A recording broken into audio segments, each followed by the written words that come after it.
Quel point peut-on faire de la situation sur le terrain à Goma et dans la partie est, sur le nombre de morts, de blessés et les combats en cours actuellement?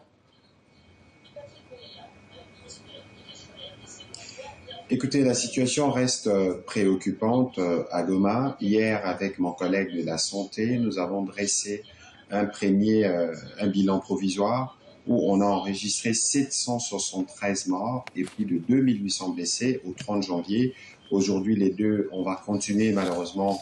les décomptes macabres, en tout cas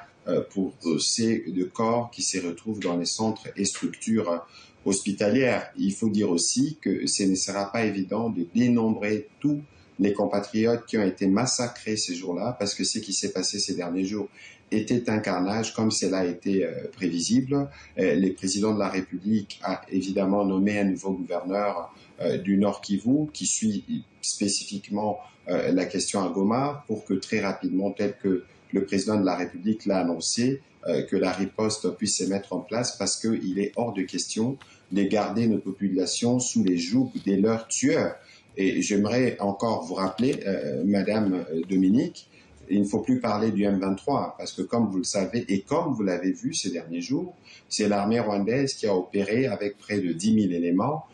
Toutes les forces spéciales étaient mobilisées pour ce qui s'est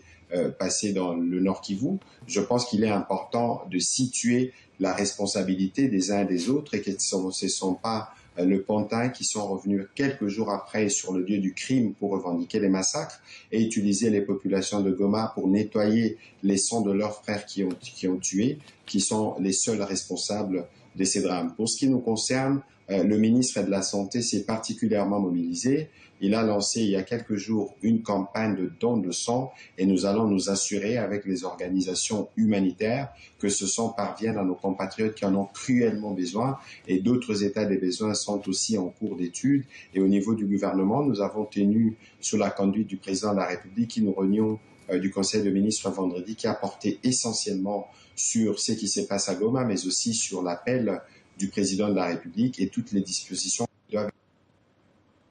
pour assurer la mobilisation de Congolais, apporter des soutiens humanitaires à nos compatriotes qui sont touchés, mais aussi à mobiliser l'effort de guerre pour s'assurer que nous sommes tous Congolais debout pour mettre fin à cette occupation rwandaise.